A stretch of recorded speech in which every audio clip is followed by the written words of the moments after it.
How do you keep your copywriting, your marketing, your emails, your ads, your landing pages, your just any customer communications? How do you keep them conversational? How do you keep it feeling like it's one person talking to another instead of some like weird corporate speak or obtuse conversation or obtuse writing that people just have to struggle through and frankly that they won't struggle through?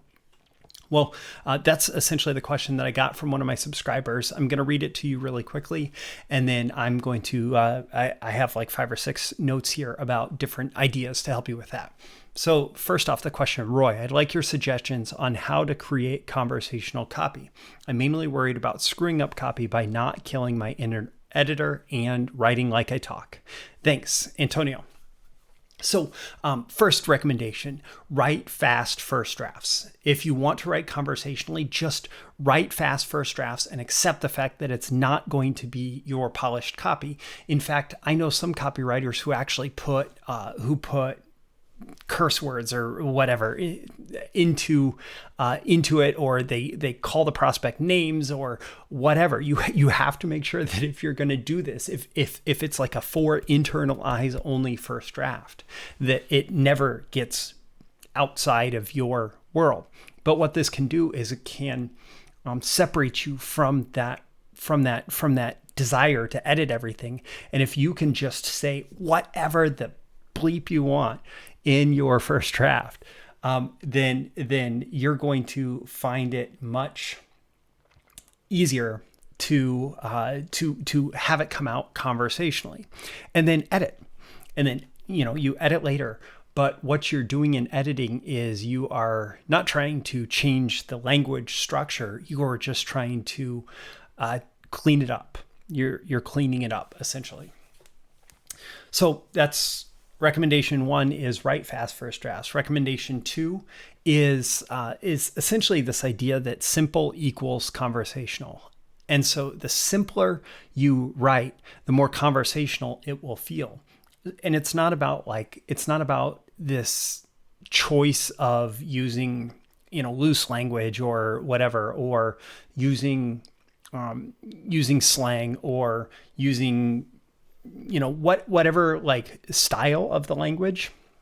It's about the underlying structure of the language being simple. It's about short sentences. It's about shorter words. It's about just clear presentation of concepts in little chunks. And the simpler your language is, the more it will feel conversational. Because when we write, we tend to create complex sentences. We tend to like smash a bunch of ideas into one sentence. But when we talk, we don't tend to do it that way.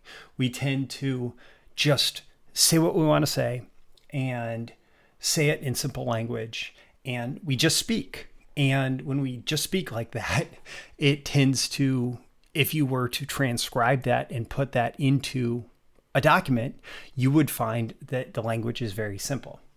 Now, with that, I will actually say that there is a Flesch-Kincaid score, which I imagine if you're a writer, you're familiar with it.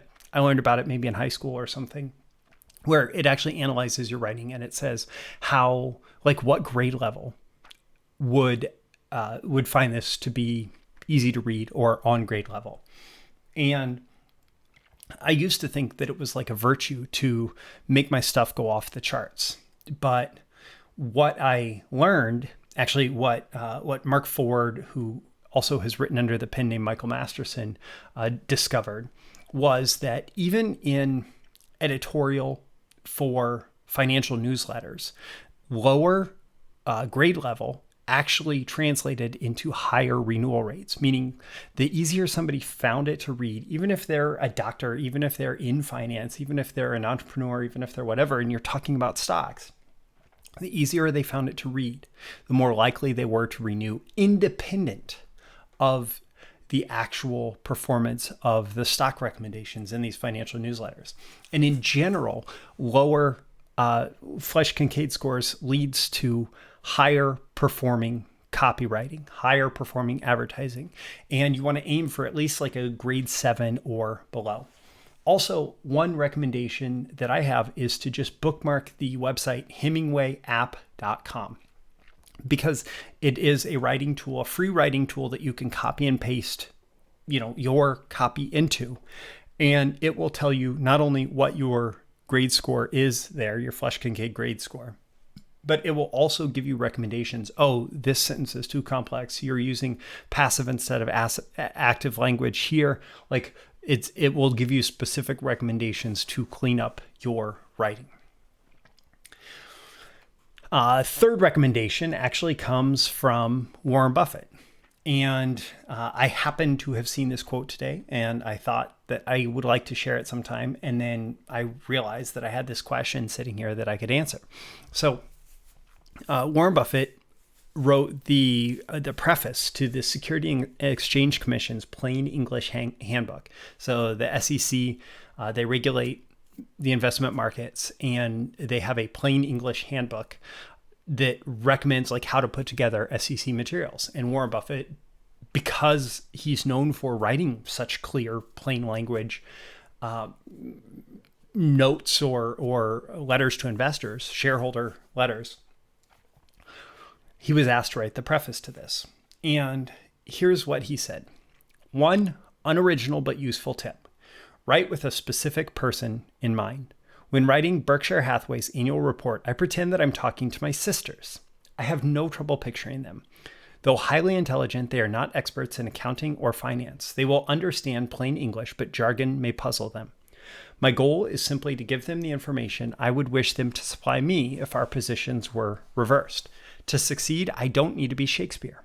I must, though, have a sincere desire to inform.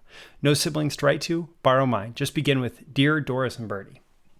So the idea of just writing to one specific person, keeping that specific person in mind in marketing and advertising, you want to imagine someone who is like your ideal target prospect.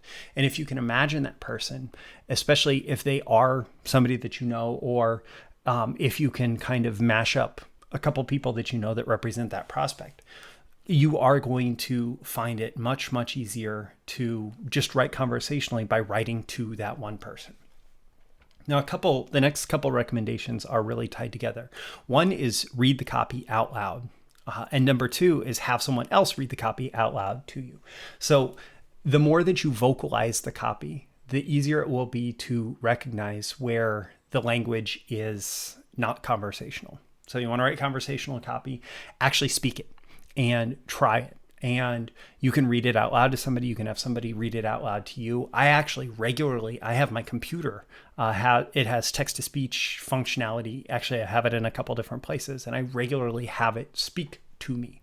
I regularly have my computer speak to me so that I can hear, not in my own voice and not with my own seeing what I want to see on the page, but I can hear it spoken to me.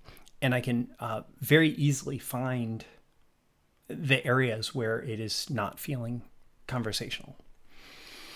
And then finally, you can have somebody else look at the copy. So like I provide copy review services. And one of the things that I'm going to do in a copy review service is I'm going to say, whoa, this language just is not working for me. This idea isn't put together. This particular sentence was impossible to read. It's like you just over edited it, or whatever. Like that's part of what a good copy chief will do, a copy reviewer will do. And so, that is another way. If you just have someone else look at the copy, or just, a copywriter who is at your level, or maybe a little better, who can be a partner. Gary Bencivenga actually, for a while, he was involved in an ad agency that just wrote direct response copy, and they would have the mailman when the mailman stopped in, and they would say, "Hey, can you read this copy?" Or whoever they could get to read the copy. They were always looking for people to give them feedback, and one of the things that people are going to tell you, they're not going to say, "Oh, this isn't conversational copy," but they're going to say, I don't like the way this person's talking here, or I don't get this, or whatever. And that's going to clue you in that something's wrong, and it may just be that it's not very conversational.